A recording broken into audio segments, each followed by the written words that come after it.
તારીખ 14/11/2025 શુક્રવારના રોજ 4 ટ્રેનના શેડ્યુલ રદ કરાયા. પ્રતાપનગરથી છોટાઉદેપુર અલીરાજપુર સુધી દોડતી ટ્રેનના 4 શેડ્યુલ રદ કરાયા છે. જોકે તેમાંથી 3 શેડ્યુલ સંપૂર્ણ રદ કરાયા છે, જ્યારે 2 શેડ્યુલ અંશતઃ રદ કરાયા છે.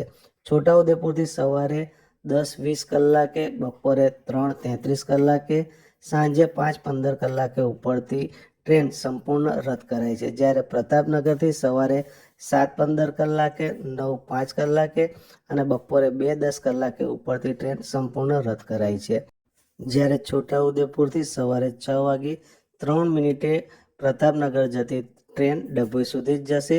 આ જ ટ્રેન ડભોઈથી પરત 11:15 વાગે છોટાઉદેપુરથી અલીરાજપુર તરફ જવા માટે રવાના થશે.